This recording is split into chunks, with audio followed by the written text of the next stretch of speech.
오늘 말씀의 제목은 질그릇 안에 보배로우신 예수님입니다. 자, 오늘 사도 바울이 말씀하고 있는 이 질그릇이라는 것은 당시 성전에서 희생 제물을 드릴 때 사용했던 그릇이라고 합니다. 희생 제물에 여러 가지 이제 부유물들이 있지 않습니까? 그런 것들을 담고 또 때로는 버려야 될 것들도 담고 막 그렇지 않습니까? 때문에 좀 불결한 것들을 담으면 그 질그릇은 재사용이 불가능합니다. 그래서 곧바로 폐기 처분하게 되었습니다. 그러니까 질그릇이라는 것이 그런 용도로 쓰였다는 것이죠. 금방 쓰고 또 금방 버릴 수밖에 없는, 어떻게 보면 일회용 소모품과 같은 그런 물건에 불과했다는 것이죠. 이게 질그릇입니다. 근데 오늘 바울이 이 질그릇이라는 표현을 사용함으로써 무엇을 지금 말씀하고자 하냐면 인간이 그런 존재다라는 겁니다. 우리 인간이 질그릇과 같은 존재다. 즉 연약한 존재다라는 거죠. 창세기 2장 7절의 말씀을 보면 하나님께서 사람을 흙으로 지으셨죠. 또한 이사야는 하나님과 또 인간의 관계를 토기장이와 진흙의 관계로 설명을 했습니다. 하나님은 토기장이시고 인간은 그 하나님의 손에서 이렇게 만들어지는 진흙에 불과하다. 그러니까 인간은 흙에서 나와서 흙으로 돌아갈 수밖에 없는 그런 연약한 존재다라는 사실을 성경은 곳곳에서 증언을 하고 있습니다. 특별히 질그릇이라는 것은 이게 부서지기 쉬운 존재다. 부서지기 쉽잖아요. 그런 의미를 갖습니다. 인간을 생각해 봅시다. 우리 인간의 마음과 또 몸은 조그만 질병에도 금방 쓰러질 수 있는 존재죠. 바이러스만 하나 들어와도 우리 꼼짝달싹 못하지 않습니까? 특별히 우리의 영혼은 죄의 유혹에 너무나 쉽게 빠지게 된다는 것입니다. 죄의 유혹을 한번 받게 되면 그냥 거기에 넘어져요. 말할 수 없이 연약한 존재가 바로 우리 인간입니다. 이게 그냥 이따금 연약할 때가 있는 것이 아니라 언제나 약한 존재예요. 언제나 약한 존재. 근데 사도 바울은 오늘 이렇게 질그릇같이 연약한 우리 인생이 도리어 하나님의 능력을 나타내는 도구가 된다는 것을 강조하고 있습니다. 우리 생각에는 이게 질그릇이 아니라 마치 금이나 은이나 아니면 스테인리스나 어떻게 보면 튼튼한 것으로 만들어져야지만이 뭔가 대단한 능력이 있겠거니 그렇게 생각을 하는데 사도 바울은 그렇게 얘기하지 않습니다. 우리가 부서지기 쉽고 그리고 연약한 이런 질그릇의 모습이 되어져야지 비로소 하나님의 능력이 나타날 수 있다. 그렇게 지금 얘기를 하는 겁니다. 이것은 예수님께서 하나님의 아들이세요. 그분은 하나님 존재 그 자체이십니다. 메시아세요. 그리스도이십니다. 하지만 그분은 십자가에서 너무나도 무기력하게 돌아가셨어요. 근데 그것과 지금 연관이 되어 있습니다. 예수님은 가장 비참하고 가장 무기력하게 돌아가셨어요. 우리가 잘 알다시피. 어찌 보면 십자가야말로 가장 천하고 가장 무기력함을 상징하는 그런 도구일 수 있습니다. 그런데 주님이 달리신 그 십자가가 여러분 진짜 하나님의 능력이 되지 않았습니까? 십자가는 하나님의 능력입니다. 십자가는 하나님의 능력입니다. 인간을 죄와 저주와 죽음으로부터 구원하는 하나님의 능력이 되었어요. 이게 십자가의 능력입니다. 아멘이시죠? 그 때문에 이거는 반전이고 역설이라는 겁니다. 가장 천하고 가장 무기력한 십자가가 하나님의 구원의 능력을 나타내는 놀라운 능력의 도구가 되었으니 마찬가지로 우리 연약한 인생, 질그릇 같은 연약한 인생을 통해서 하나님은 가장 강한 능력을 보여주시는 것, 이것이 하나님의 방법이라는 것을 여러분 믿으시기를 바랍니다.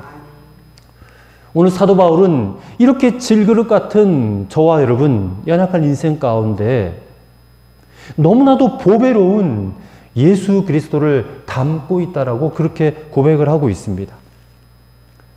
그래서 오늘 본문을 읽지는 않았지만 4장 1절에 보니까 어떤 형편 속에서도 사도 바울은 낙심하지 않을 수 있었다. 낙심천만할 지경이었거든요. 그 모든 상황이.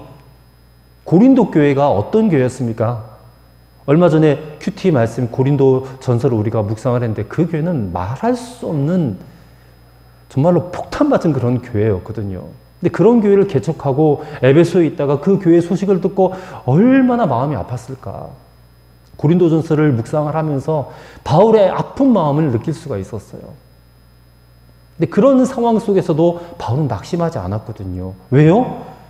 질그릇 같은 인생이지만 이 질그릇은 본인 자신을 얘기를 하는 거거든요. 본인도 육체의 연약함이 있었잖아요.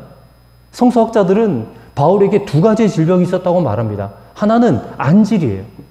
다메섹 도상에서 예수님 빛으로 만나고 나서 눈에 이상이 생겼잖아요. 눈이 멀어서 보지를 못해서 3일 동안. 그러다가 눈에 비늘 같은 것이 벗어지면서 겨우 보게 되는데 그 이후로 안질이 계속 있었다. 그리고 간질병도 있었다고 그랬어요.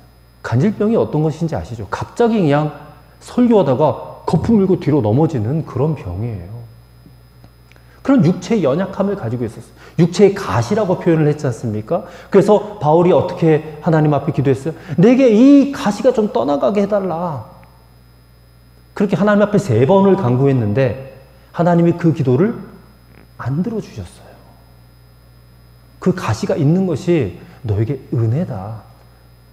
그 가시 때문에 너가 교만해지지 않을 수 있었고 더욱 하나님을 의지할 수 있으니 이게 은혜다. 그래서 바울이 고백하잖아요. 내 은혜가 내가 족하다. 이 은혜가 내게 족하다. 어떤 형편 속에서도 낙심하지 않을 수 있었던 이 사도 바울처럼 오늘 우리도 그러한 믿음으로 나아가야 될 줄로 믿습니다. 근데 안타까운 것은 오늘날 많은 그리스도인들, 성도들이 이렇게 보배로우신 예수님을 모시고 살면서도 이 엄청난 은혜를 누리지를 못한다는 겁니다. 이 엄청난 은혜를 알지 못하고 깨닫지 못하고 누리지를 못해요. 일단은 예수님이 자기 안에 거하신다는 것을 믿지를 못합니다. 내 안에 주님이 거하신다. 안 믿어요. 주님은 저 멀리 하늘에 계신 분이시고 내 안에는 아무것도 없다. 그렇게 여긴다는 거예요. 그러다 보니까 자신의 삶을 예수님께 의지하지 않습니다. 맡기지 않습니다. 여전히 자기 삶은 자기가 책임져야 된다고 그냥 아둥바둥하고 살아요. 그러니 그 삶에 무슨 평안이 있고 무슨 기쁨이 있고 무슨 감사가 있겠느냐. 그런 모습을 보면 너무너무 안타깝습니다. 보배로우신 예수님을 모시고 살면서 어떻게 저렇게 무기력하게 살 수 있을까? 마치 집에다가 보물상자 두고도 돈이 없어서 쫄쫄 굶고 사는 것과 똑같은 것입니다. 질그릇 같은 자기 자신만 주야로 묵상하고 살아요.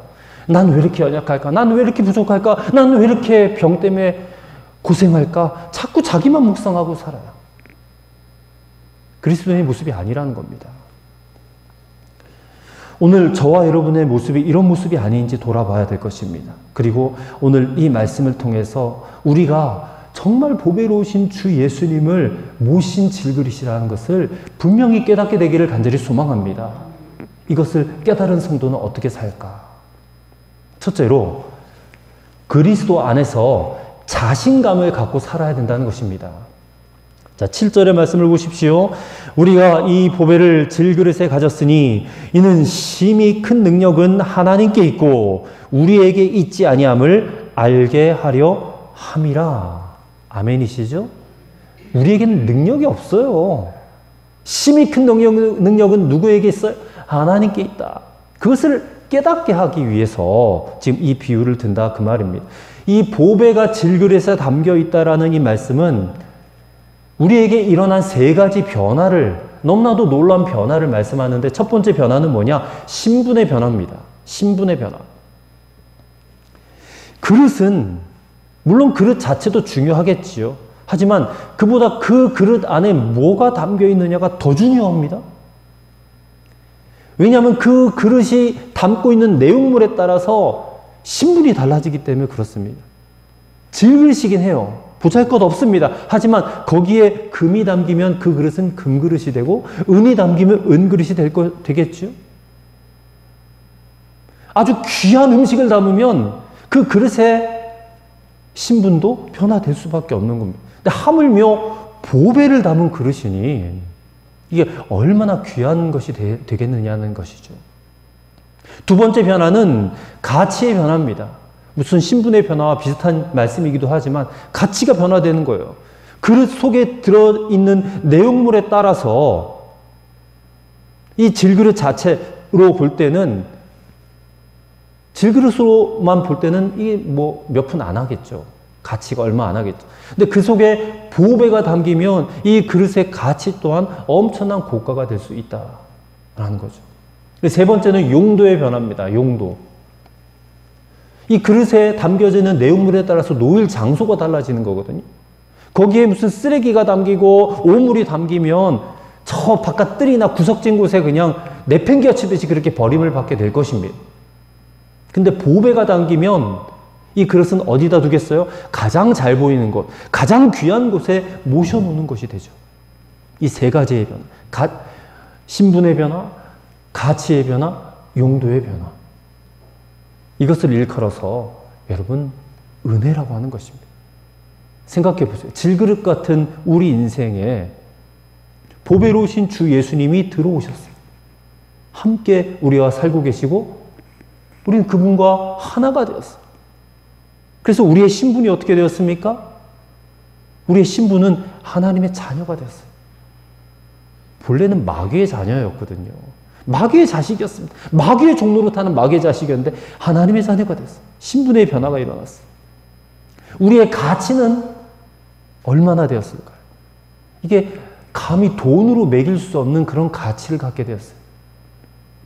그래서 이것을 우리는 예수님짜리라고 말을 합니다. 예수님짜리. 여러분의 가치는 예수님짜리입니다. 억만금을 주고도 바꿀 수 없는 가장 가치 있는 존재 예수님짜리가 되었어요. 그리고 우리의 용도, 우리가 거할 곳은 어디가 되었어요? 비록 이 땅에 살지만 우리의 거할 곳은 하나님 나라가 되었습니다. 이 땅에서도 하나님 나라를 살고 우리가 죽었어도 하나님 나라로 들어가게 되는 것이죠. 이 세 가지의 변화가 우리 모두에게 일어난 줄로 믿으시기를 바랍니다.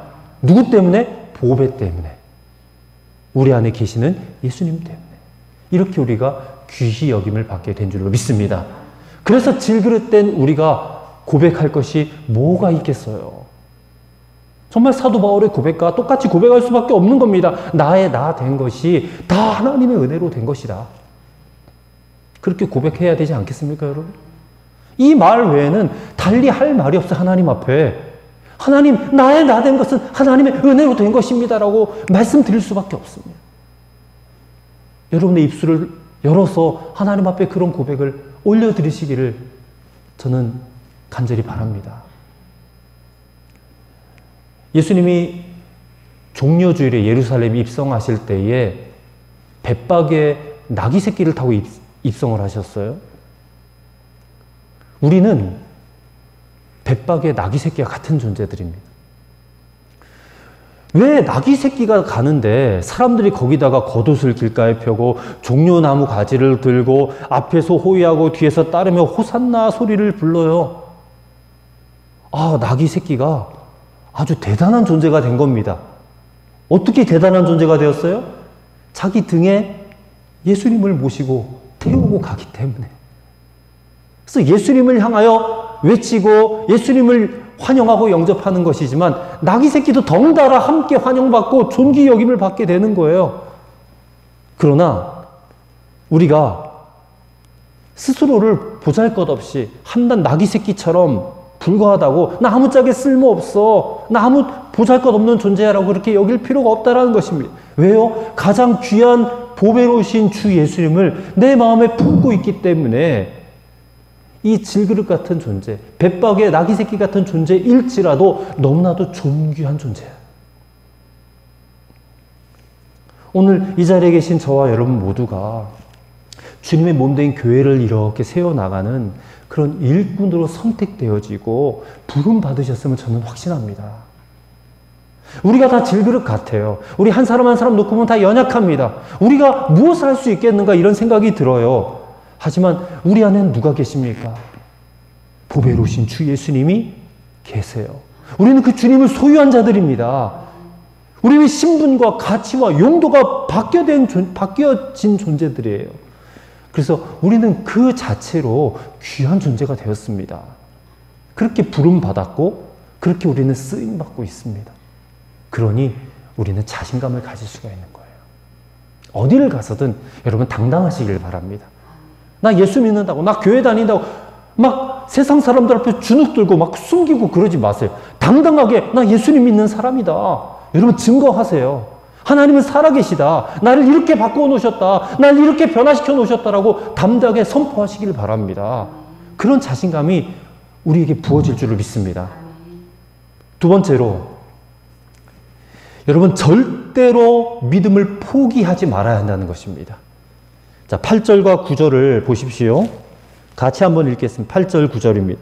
우리가 사방으로 우겨쌈을 당하여도 쌓이지 아니하며 답답한 일을 당하여도 낙심하지 아니하며 박해를 받아도 버림받지 아니하며 거꾸로뜨림을 당하여도 망하지 아니하고. 자, 보십시오. 사도 바울은 그동안 자기가 복음 전하고 다니느라고 자신이 당한 모든 약함을 지금 4가지 고생으로 요약하고 있는데, 근데 이 같은 4가지 약함과 고생을 정반대되는 말로 대조시켜 놓았어요. 자, 먼저 8절에 보면 우리가 사방으로 우겨쌈을 당하여도 쌓이지 아니하며, 이 부분을 영어 성경으로 보니까 사방팔방으로 고통을 받아도 망가지지 않는다, 이렇게 되어 있어요. 바울이 이 표현을 쓸 때 레슬링 경기를 생각했다고 합니다. 레슬링. 우리 올림픽 때 레슬링 경기 보잖아요. 레슬링 선수가 상대방을 붙잡고 넘어뜨리고 막 짓누르고 제압하려고 하잖아요. 그렇게 해서 포인트를 따는 그런 경기인데, 그렇게 상대방을 누르고 완전히 제압했다 할지라도 그 상대방은 완전히 짓눌려지지 않는다라는 그 표현을 지금 이 표현에 쓴 겁니다. 사방에 우겨쌈을 당하여도 쌓이지 않는다. 왜요? 우리 안에 보배가 있으니까. 보배를 담은 질그릇이니까 이 어떤 고난과 어떤 시련이 닥쳐도 나를 절대로 완전히 망가뜨릴 수 없다라고 말하는 그런 바울의 신앙 고백이에요. 두 번째 8절에 계속해서 보시면 답답한 일을 당하여도 낙심하지 아니하며. 여러분 살다 보면 답답한 일 얼마나 많이 당합니까? 실망스러운 일은 얼마나 많아요? 기대했던 것들이 막 숲으로 돌아갈 때도 얼마나 많습니까? 그럴 때 내 가슴이 찢어지는 것 같아요. 근데 보배를 담은 질그릇은 낙심에 빠지지 않는다는 겁니다. 낙심하지 않는다는 겁니다. 여러분, 낙심은 사탄이 주는 겁니다. 우리 예수님은 그 낙심을 이기게 하신 분이세요. 낙심의 마음이 찾아올 때에 예수의 이름으로 쫓아버리시기를 축원합니다. 낙심에 빠지지 않아요, 우리는. 빠질 수도 없습니다. 예수님 때문에. 그 다음에 9절에 보시면 세 번째, 박해를 받아도 버림받지 아니하며. 박해는 왜 받습니까, 여러분? 여러분, 예수 믿는다고 박해를 받는 거죠? 우리가 일상적인 일을 하다가 박해를 받는다고 하지 않습니다. 예수 믿는 일 때문에, 예수 전하는 일 때문에, 혹은 예수님의 이름으로 어떤 의로운 일을 할 때에 괜히 세상 사람들로부터 시기와 질투와 미움을 당할 때가 있어요. 핍박을 받을 때가 있습니다. 근데 여러분, 보배를 담은 질그릇들은 그 어떤 핍박이 다가온다 할지라도, 심지어는 순교의 상황을 맞는다 할지라도 버림을 당하지 않습니다. 결코 버림당하지 않습니다. 네 번째로 9절 하반절에 거꾸로 엎드림을 당하여도 망하지 아니하고. 자, 이 표현을 썼을 때 바울은 복싱 경기를 생각했다고 합니다. 복싱 경기. 근데 복싱 경기는 상대방에게 펀치를 날리잖아요. 그래서 다운을 시킬 수가 있죠, 상대방을. 여러 차례 링 위에 눕힐 수 있어요. 그런데 정말 오뚜기처럼 다시 일어나고 또 일어난다는 것입니다. 우리나라 대표적인 복싱 선수가 있었잖아요. 홍수환 선수라고. 7번 넘어졌는데, 아니 6번 넘어졌는데 7번이 일어났나요? 7.8기인가요? 7번 넘어졌는데 8번이 일어났나 봐. 어쨌든 때리고 또 눕히고 눕혀도 벌떡벌떡 일어난다는 거예요. 수없이 거꾸로 때릴 수 있어요. 하지만 망하게 할 수는 없습니다.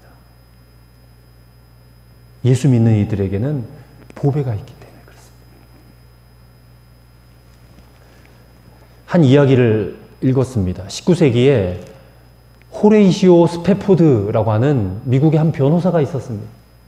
스패포드 변호사. 시카고에 부동산 투자로 많은 수익을 거두었던 사람이에요. 근데 1871년에 시카고에 대화재가 일어났던 적이 있습니다. 그때 300명이 죽었대요. 그리고 10만 명 이상이 화재 때문에 집을 잃었답니다. 근데 그때 이 스패포드 변호사도 자신의 많은 재산을 잃었다고 합니다. 또 엎친 데 덮친 격으로 1남 3녀 중에 외아들까지 갑자기 폐렴으로 세상을 떠나게 된답니다. 실망하지 않고 화재로 집을 잃은 사람들을 힘껏 돕는 일에 이 사람이 앞장을 섰습니다. 그렇게 한 2년 정도 지난 다음에 상처가 어느 정도 아물 만큼 되었을 때에 온 가족이 영국으로 여행을 가게 되었답니다. 근데 스패포드 변호사 사업상 갑자기 급한 일이 생겨가지고 부인과 4딸만 배를 태워서 먼저 영국으로 보냈다고 합니다. 근데 또 무슨 일이 일어났냐. 이 배가 다른 배랑 충돌을 해가지고 파산했어. 거기에 또 수백 명이 죽었고 47명만 살아남았다고 합니다. 그때 자신의 아내로부터 전보를 한 장 받았는데 단 2글자 Saved alone. 나만 살아남았어요. 4딸마저 그냥 충돌하는 바람에 목숨을 잃었습니다. 완전히 가정이 풍비박산이 난 거예요. 즉시 다음 배를 타고 사고 현장으로 달려갔는데 그 아내가 4딸이 빠져 죽은 곳이라고 가리키는 그 현장을 이렇게 바라보면서 견딜 수가 없는 거예요. 하나님 나에게 왜 이렇게 하십니까? 이 엄청난 비극의 현장 속에 그렇게 울부짖는 가운데 있었는데 놀랍게도 갑자기 하나님께서 부어주시는 강 같은 평화가 그의 마음 가운데 들어오더랍니다. 이유를 알 수 없는 평화가 들어오는 거예요. 그래서 이 사람이 즉시 선실로 들어가서 시를 지었습니다. 그 시가 우리가 다 잘 아는 찬송시입니다. 내 평생에 가는 길 순탄하여 늘 잔잔한 강 같든지 큰 풍파로 무섭고 어렵든지 나의 영혼은 늘 편하다. 내 영혼 평안해.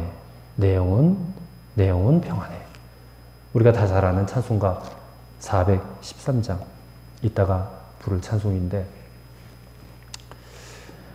내 딸을 잃어버리고 또 아들도 잃어버리고 재산도 잃어버리고 일반적인 사람 같으면 움츠러들고 오늘 이 8절 9절의 말씀처럼 사방으로 우겨쌈을 당하였고 답답한 일을 당하였고 뭐 박해를 받았고 거꾸로 때림을 당하였잖아요. 이런 상황 속에서도 그는 움츠러들지 않았어요. 위축되지 않았습니다. 하나님께 버림받았다고 생각하지 않습니다. 낙심하지 않았어요. 그는 이 모든 슬픔을 이겨내고 다시 일어설 수 있었습니다. 그 후에 딸 2을 더 낳아서 정말 내가 하나님의 뜻대로 살겠다라고 작정을 하고 예루살렘으로 이사를 했대요. 그곳에서 많은 이들에게 복음을 전하고 선한 일을 하며 살다가 60세를 일기로 세상을 떠났다고 합니다. 여러분, 예수 믿는 사람이라고 모든 것이 다 좋은 일이 일어나겠습니까? 모든 상황이 다 완전하겠습니까? 그렇지 않잖아요. 오히려 더 풍파가 많고 더 환난이 많고 더 폭풍우가 많습니다. 신기하게. 참 깨지기 쉬운 질그릇이에요. 하지만 보배로우신 예수님을 모시고 있기 때문에 우리는 언제나 하나님이 주시는 그 믿음과 또 은혜, 그것을 누릴 수 있게 될 줄로 믿습니다. 우리가 믿음을 포기하지 않을 수 있는 분명한 이유가 여기 있다는 거예요. 보배로우신 예수님 때문에. 그분이 주시는 강 같은 평화 때문에, 은혜 때문에. 오늘 저와 여러분이 이 놀라운 은혜를, 이 놀라운 평화를 맛볼 수 있게 되기를 바랍니다. 믿음을 끝까지 포기하지 않고 나아가신 여러분과 저가 되기를 바랍니다. 셋째로, 가장 좋은 일이 찾아오고 있음을 믿어야 할 것이다 라는 겁니다. 가장 좋은 일이 찾아오고 있다. 10절의 말씀을 함께 읽겠습니다. 우리가 항상 예수의 죽음을 몸에 짊어짐은 예수의 생명이 또한 우리 몸에 나타나게 하려 함이라. 자, 이 말씀에 보시면 우리가 항상 예수의 죽음을 몸에 짊어진다. 이 말씀은 예수님의 십자가를 짊어진다 그 말씀이거든요. 여러분, 왜 우리가 예수의 십자가를 짊어져야 될까? 예수님도 지라고 하셨잖아요. 예수님도 십자가를 지라고 하셨어요. 근데 왜 지라고 하셨는가? 우리가 십자가에서 구원을 받았기 때문에 그렇습니다. 그리고 십자가에서만 악의 세력이 멸하여지기 때문에 그렇습니다. 사탄의 권세가 십자가에서 멸하여진다는 겁니다. 이 세상은 여전히 악의 세력으로 창궐합니다. 우리는 그 가운데 그리스도인으로 살고 있는 것입니다. 근데 우리는 성도예요. 하나님의 자녀입니다. 그러면 하나님 우리에게 축복을 내려주셔야 돼요. 여러분 믿으십니까? 우리는 복받기 위한 사람, 구원받은 사람이에요. 하나님의 축복이 우리에게 부어지는 것입니다. 근데 세상은 만만치 않아요. 하나님이 우리에게 부어주시는 축복을 누리고 살기 위해서는 반드시 악을 이기고 승리해야 됩니다.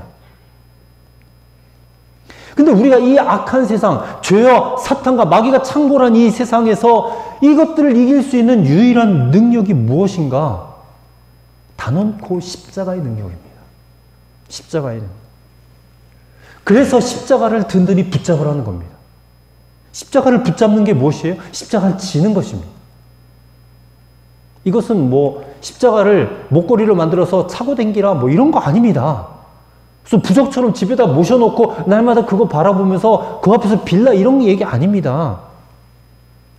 마태복음 16장 24절 주님께서 이렇게 하라고 하셨어요. 예수께서 제자들에게 이르시되 누구든지 나를 따라오려거든 자기를 부인하고 자기 십자가를 지고 나를 따를 것이니라 했습니다. 십자가를 지는 것이 무엇이에요? 자기를 부인하는 겁니다. 자기를 부인하고 적극적으로 주님 가신 길을 뒤따라가는 것이에요. 쫓아가는 것입니다. 1차적인 건 뭐예요? 자기 부인하는 거예요. 모든 일을 다 주님이 하셨다고 주님을 인정해 드려야 되는데 자꾸 그 자리에 내가 들어가서는 안 된다는 것이죠. 나를 부인해야 돼. 그러려면 여러분 우리가 더 적극적으로 주님께 순종해야 됩니다. 주님 말씀에 순종하셔야 돼요. 우리가 주님의 말씀을 읽습니다. 읽는데 내 마음에 들지 않는 말씀들이 있습니다. 그러면 어떻게 해요? 이거는 목사님들이나 특별하게 헌신된 분들이나 할 수 있는 것이 이거는 내가 할 수 있는 말씀이 아니하고 그냥 넘겨버려요. 그래서는 안 된다는 것입니다. 그래서는 안 돼요. 그건 주님의 제자가 아닙니다. 주님이 무슨 말씀을 하셔도 그 말씀에 정말로 무식할 정도로 아멘하고 나아가야 돼요. 잘 이해되지 않는 말씀도 주님의 무슨 뜻이 있겠지 하고 아멘하고 나아가야 되는 거예요. 그럼 주님이 이해되기도 하십니다. 나중에는. 이게 십자가를 지는 거거든요. 그래야 마귀의 일이 멸하여집니다. 성도가 축복을 받을 수 있는 길이 열리는 거죠. 여러분, 저나 여러분이나 다 좋은 일이 오기를 원합니다. 내 인생에 좀 좋은 일이 해 뜰 날이 좀 왔으면 좋겠다 이런 생각을 하고 살아요. 또 그렇게 되기를 축복합니다. 우리가 서로를 축복하잖아요. 또 축복 기도도 받아요.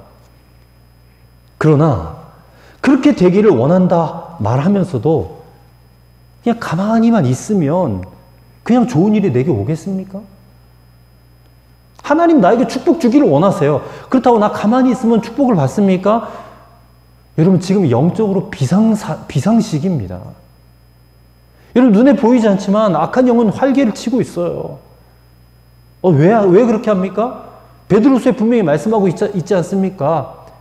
사탄이 마귀가 울부짖는 사자처럼 입을 벌리고 삼킬 자를 찾고 있다 그랬습니다. 마귀의 공격 대상은 누구입니까? 저와 여러분 같은 크리스찬들입니다. 저 세상 사람들은 마귀의 공격 대상이 아니에요. 이미 자기 밥이니까. 그냥 그 사람들 그냥 내버려 두고 어떻게 하면 저 예수 믿는 것들을 잡아 삼킬까, 믿음 떨어뜨릴까, 호시탐탐 기회를 노리고 울부짖는 사자처럼 그렇게 기회를 노리고 있다 그 말입니다.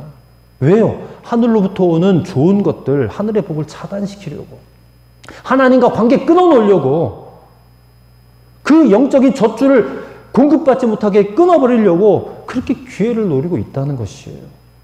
할 수만 있다면 유혹하고 더 크게는 핍박함으로써 우리를 믿음의 자리에서 끌어내리려고 한다는 것입니다. 여러분, 이것이 여러분의 눈에 보이셔야 됩니다. 보이셔야 돼요. 그게 영적으로 깨어있는 것입니다. 깨어있으라라는 말은 잠자지 말고 날마다 그냥 기도만 해라 이런 얘기가 아닙니다.